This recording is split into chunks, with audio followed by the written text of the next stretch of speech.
En un mundo, como lo anuncia el escritor español Antonio Muñoz Molina, donde lo más frecuente es el horror, y donde las más hermosas utopías se convierten en dictaduras obtusas, es reconfortante pensar en ese amigo que ha hecho tanto por mejorar la vida de aquellos que lo frecuentan y ha deparado tantas horas de felicidad a la humanidad. Nos referimos al libro, nuestro invitado de honor hoy en Literatura para Oír.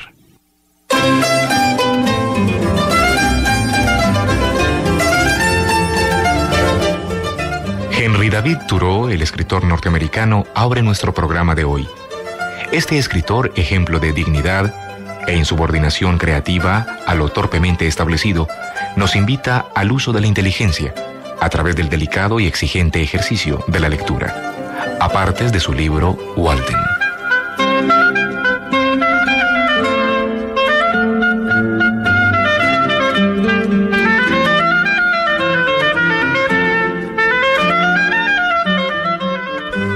El estudioso puede leer a Homero o a Esquilo en griego sin riesgo de disipación ni lujo, pues ello significa que en cierta medida emula a sus héroes y que dedica a sus gestas algunas de sus horas matinales.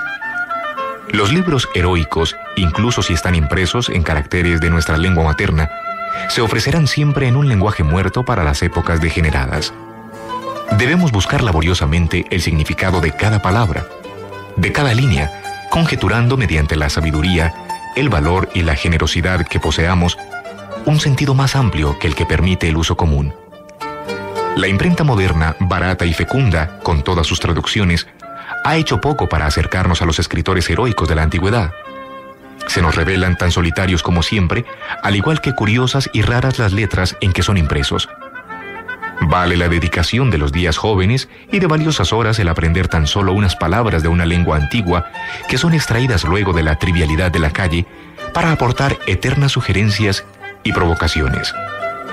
No en vano recuerda y repite el granjero los pocos términos latinos que ha oído. Los hombres hablan a veces como si el estudio de los clásicos tuviera que dar paso al fin a otros más modernos y prácticos. Pero el estudioso aventurado hurgará siempre en aquellos, cualquiera que sea el idioma en que aparecen escritos y pese a la antigüedad que posean. Porque, ¿qué son los clásicos, sino los pensamientos más nobles jamás registrados en los hombres? Son los únicos oráculos que no han decaído y encierran más respuestas a la investigación moderna que nunca poseyeran Delfos y Dodona. De igual modo podríamos omitir el estudio de la naturaleza porque es vieja. El leer bien, es decir, el leer verdaderos libros con verdadero espíritu, es un noble ejercicio que impondrá mayor esfuerzo al lector de lo que las costumbres del día creen. Requiere un adiestramiento como el de los atletas, una firme resolución casi de por vida.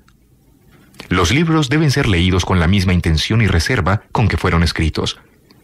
No basta siquiera el poder hablar la lengua del país que les dio la luz, pues media un inefable intervalo entre lo hablado y lo escrito, entre la lengua oída y la lengua leída. La primera es por lo común transitoria, un sonido, una forma, meramente un dialecto casi brutal que aprendemos inconscientemente, como brutos de nuestra madre. La otra representa la madurez y la experiencia. Si aquella es nuestra lengua madre, esa es nuestra lengua padre, una expresión reservada y selecta, demasiado importante para ser percibida por el oído que para poder hablar hemos de nacer de nuevo.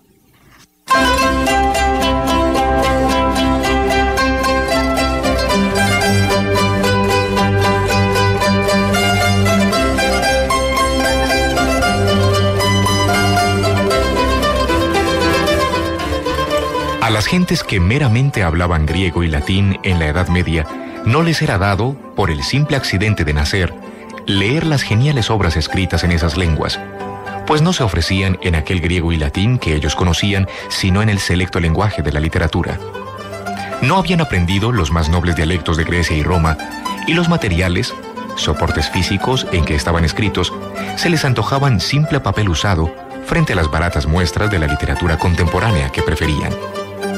Sin embargo, cuando las diferentes naciones de Europa hubieron adquirido un idioma escrito propio, aunque rudo, suficiente para los propósitos de sus nacientes literaturas, entonces revivió primero el saber, y los eruditos pudieron vislumbrar ya desde aquella distancia los tesoros de la antigüedad. Lo que las multitudes romanas y griegas no pudieron oír, lo oyeron otros pocos eruditos con el paso del tiempo y siguen leyéndolo todavía otros en número no mayor. Por mucho que admiremos los ocasionales estallidos de elocuencia del orador, las más nobles palabras escritas se encuentran tan lejos o tan por encima del efímero lenguaje hablado como de las nubes el firmamento con sus estrellas. Existen las estrellas y los que son capaces pueden leerlas. Los astrónomos las observan y discuten eternamente. No se trata de exhalaciones como nuestros cotidianos coloquios y vaporoso aliento. Lo que se dice elocuencia en el foro resulta por lo general retórica al estudio. El orador cede a la inspiración de un momento fugaz y habla para la muchedumbre que se congrega frente a él, a aquellos que pueden oírle. Pero el escritor cuya ocasión es su vida, más uniforme, y que sería distraído por el lance y la multitud que inspiran al orador, se dirige al intelecto y al corazón de la humanidad, a todos los que en cualquier época pueden comprenderle.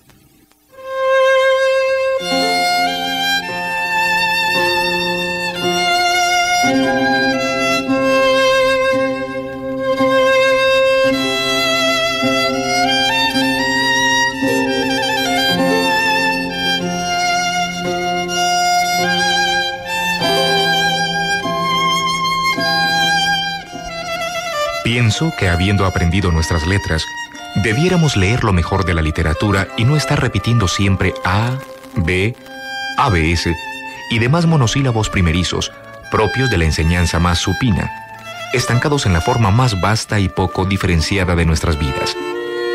Los más de los hombres están satisfechos si leen u oyen leer, y puede que haya sido ganados por la sabiduría de un libro, la Biblia, para vegetar luego y disipar sus facultades durante el resto de la vida en lo que se da en llamar lectura fácil. En nuestra biblioteca circulante hay una obra en varios tomos que se titula Little Reading, pequeña lectura, que yo creía relativa a una ciudad de ese nombre que no conozco. Los hay que, como los cormoranes y las avestruces, pueden digerirlo todo, incluso del más opíparo banquete de carnes y verduras, porque no toleran que nada se desperdicie. Si otros son las máquinas que proveen de este forraje, ellos son las máquinas que lo consumen. Los mejores libros no son leídos siquiera por aquellos que llamamos buenos lectores. ¿Hasta dónde llega nuestra cultura en Concord? Con algunas excepciones, no hay en esta ciudad el menor gusto por las mejores obras, o digamos muy buenas, ni siquiera de la literatura inglesa, cuyos vocablos todos pueden leer y deletrear correctamente. Hasta los educados en college y los que se dicen provistos de una educación liberal, aquí o en cualquier parte, poseen poco o ningún conocimiento de los clásicos ingleses. Yo aspiro a relacionarme con hombres más sabios que los que ha producido nuestro solar de Concord, cuyos nombres apenas son conocidos aquí. ¿Acaso puedo oír el nombre de Platón y no leer jamás su obra? Como si se tratara de un conciudadano y nunca lo viera. Mi vecino inmediato y no hubiera prestado oídos ni una sola vez a sus palabras y consejos. ¿Cómo puede ser así realmente? Sus diálogos, que contienen cuanto de inmortal había en él, reposan en el estante próximo y no obstante no los he leído. Somos vastos, de vida baja e ignorantes. A este respecto confieso que no hago gran distinción entre la ignorancia de mi conciudadano, incapaz de leer en absoluto, y la del que ha aprendido a hacerlo solo en cuanto a lo que se destina a los niños y a las inteligencias mediocres. Debiéramos ser dignos de la antigüedad, pero, en parte, solo después de conocer hasta dónde alcanzaba su bondad. Somos una raza de hombres pajaritos, que apenas sí nos elevamos más en nuestros vuelos intelectuales que las columnas del periódico diario.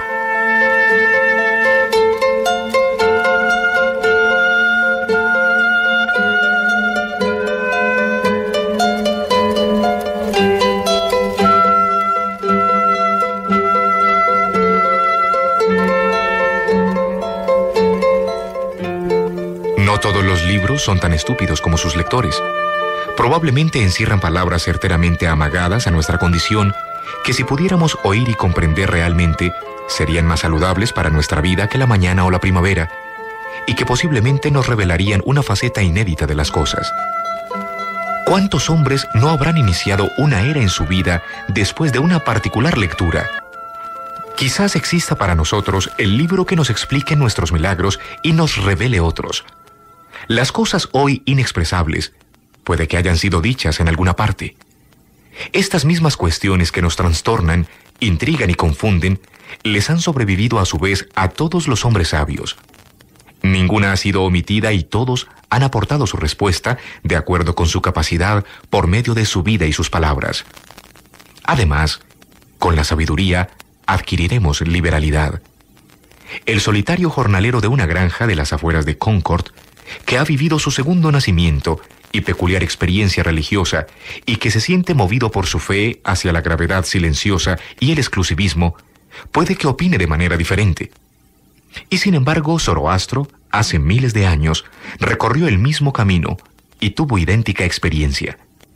Pero éste, sabio como era, supo que aquella era universal y trató a sus contemporáneos en consecuencia. Y aún se dice que inventó y estableció el culto entre los hombres. Hágasele, pues, comulgar humildemente con Zoroastro y a través de la liberalizadora influencia de todo lo bueno, con el mismo Jesucristo, y que abandone nuestra Iglesia.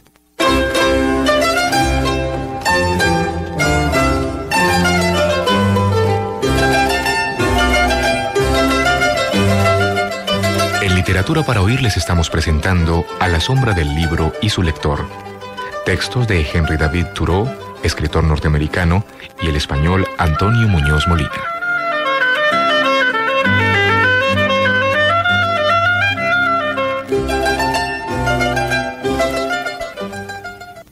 Nuestro segundo invitado nació en Jaén, España.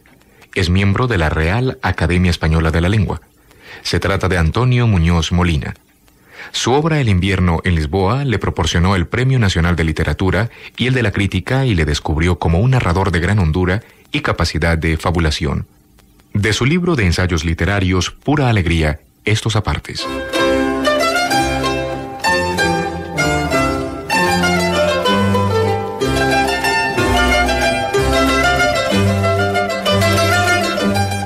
La voz y el estilo.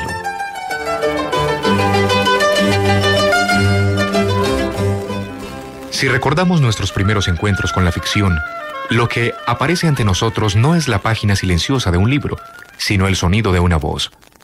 Las primeras historias que el niño empieza a descifrar son las nanas que le canta su madre, y luego las narraciones y las conversaciones de los mayores a las que él, que solo domina parcialmente las palabras e ignora todo el sentido que no sea literal, otorga siempre un carácter entre fantástico y ambiguo. Faulkner hablaba con gratitud de las criadas negras de su casa, que fueron para él las primeras portadoras de historias. García Lorca atribuía siempre el origen de su vocación poética a las coplas y cuentos populares que oía de labios de las mujeres de La Vega, en Granada. Imaginamos a Proust escuchando en la cama las voces de su madre o de su abuela que leen, a la luz de una bujía, un relato de George Sand. Y una de las imágenes más vívidas de mi niñez no procede de un recuerdo visual, sino de la voz profunda de mi abuelo materno, contándome la historia de una mujer a la que enterraron viva en el cementerio de mi ciudad y que cuando abrieron el ataúd tenía los ojos en blanco y los dedos rotos de arañar el terciopelo y la madera de la tapa. Durante una parte de nuestra vida, justo aquella en que la imaginación es más poderosa y más ávido el deseo de saber, nos alimentamos exclusivamente de narraciones orales, igual que les ha ocurrido hasta no hace mucho tiempo a casi todos los hombres. A finales del siglo XV, la invención de la imprenta permitió que se multiplicaran más que nunca hasta entonces los ejemplares de los libros, pero el número de lectores posibles no se incrementó sino mucho tiempo después, y aún ahora sabemos melancólicamente que la alfabetización universal no trae consigo el hábito de la lectura. En un corredor del metro de París, yo vi una vez a un recitador árabe que contaba una historia rodeado de hombres fascinados y tan ajenos al estrépito de los trenes y a los pasos de la gente como si se encontraran en una tienda del desierto. El mío Cid, la Ilíada y los romances viejos se transmitían de memoria en memoria y eran declamados en las plazas. Cuando yo era niño, aún quedaban ciegos que cantaban junto a la puerta del mercado romances de crímenes y de milagros, y las niñas saltaban a la comba contando las historias desdichadas del rey Alfonso XII y de doña María de las Mercedes. De noche, en las esquinas iluminadas, nos reuníamos en corros para escuchar y contar historias de aparecidos y de tísicos, igual que los niños de la Barcelona de posguerra, se contaban aquellas aventis que constituyen la médula inagotable de las novelas de Juan Marcé.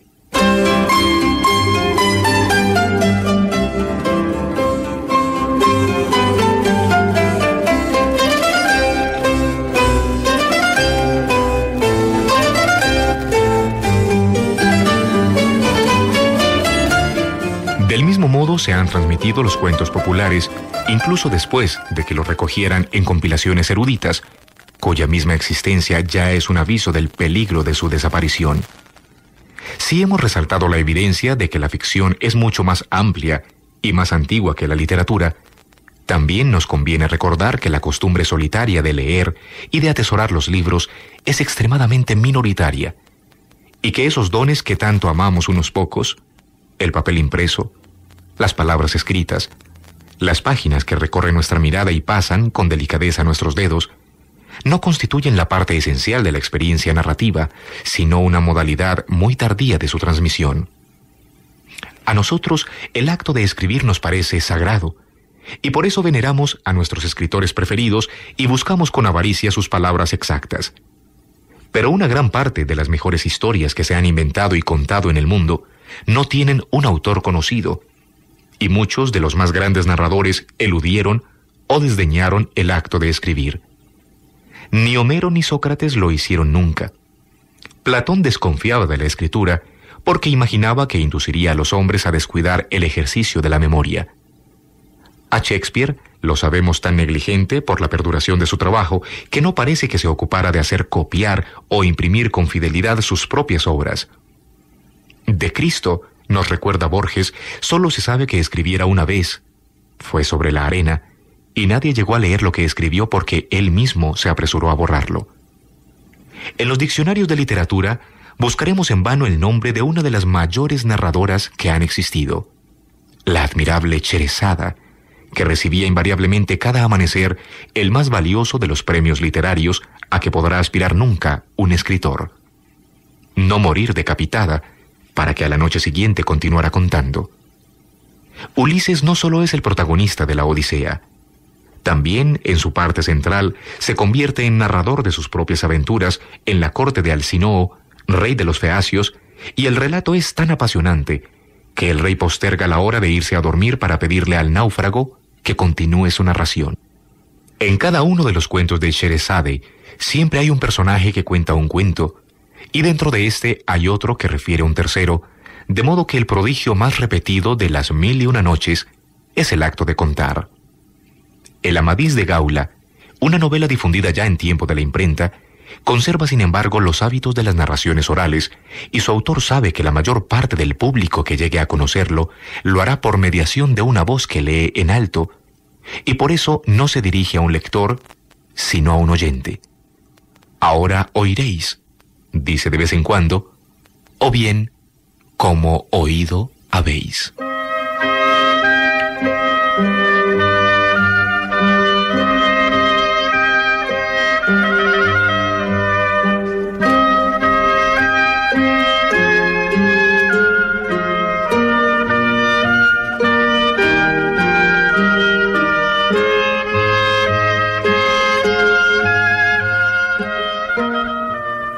Si en el autobús o en el tren oigo a mi espalda una voz que cuenta, procuro no volverme para no ver la cara del narrador, para averiguar su carácter únicamente por el metal y el tono de su voz y las palabras que usa. Cuando era niño, a las voces de mis mayores se sumaban las que oía en la radio, las de los locutores de las novelas, que solían ser solemnes y oscuras, las de los cuadros de actores que se repetían en todos los folletines con papeles distintos, aunque equivalentes, y que actuaban sobre la imaginación con una intensidad no igualada más tarde por los esplendores visuales del cine, y se ofrecieran a acompañarme hasta que me duerma o decida elegir el silencio, desconectando la radio con un gesto semejante al de quien cierra el libro y lo deja sobre la mesa de noche y tal vez sueña con la historia que ha estado leyendo. Dice Foster que en el interior de una novela siempre hay un reloj, pero es un reloj que tiene algo de metrónomo y que mide no solo el tiempo de las peripecias de los personajes, sino sobre todo el ritmo con que hablan sus voces y en especial la voz que cuenta. Dice Nietzsche que es un crítico tan agudo de literatura como de música, que una parte de la tarea del escritor consiste en encontrar equivalencias para los medios de expresión que solo están al alcance de quien habla, es decir, para los gestos, el acento, el tono, la mirada. Pero la voz en la ficción es algo más que un sonido. Es también el espacio que la mirada delimita.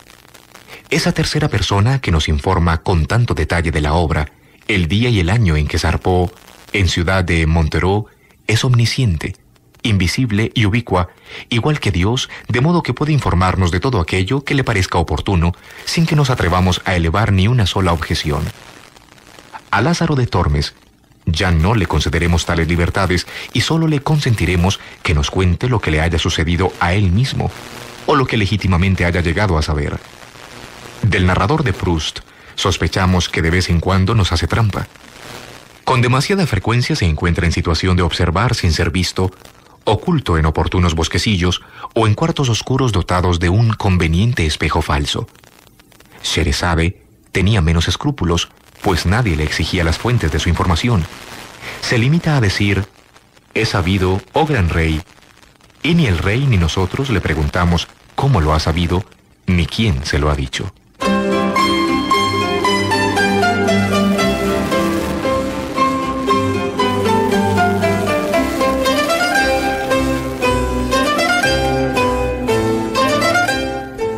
Un libro es tantos libros como lectores tiene, pero el lector también se multiplica y tan cierto como que no podemos bañarnos 2 veces en el mismo río, es que nunca leemos 2 veces el mismo libro.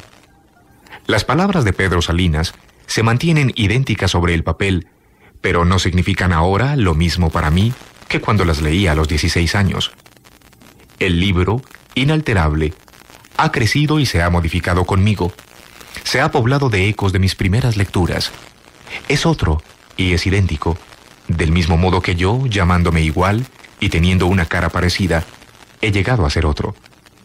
Mis experiencias le han hecho adquirir una significación que seguramente siempre estuvo en él, pero que yo no percibía las primeras veces.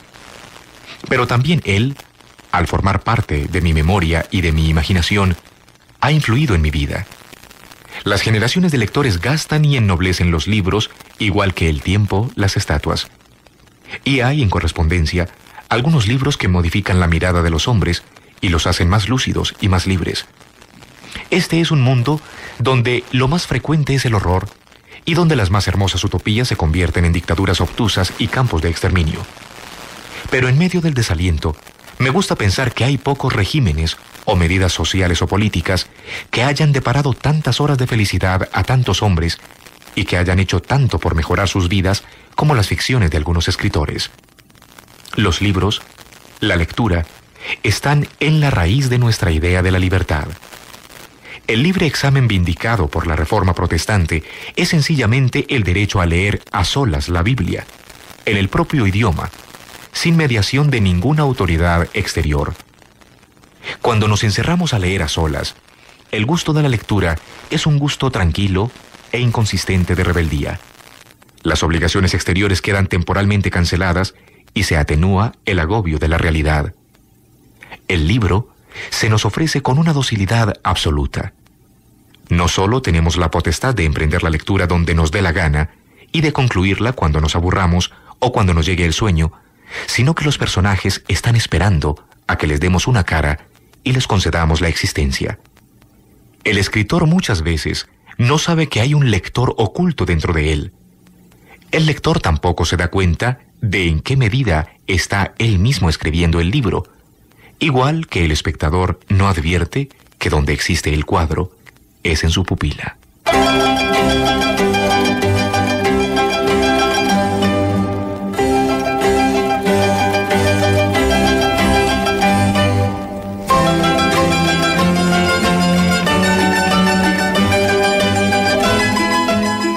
En Literatura para Oír les hemos presentado A la sombra del libro y su lector, relatos de Henry David Thoreau y Antonio Muñoz Molina.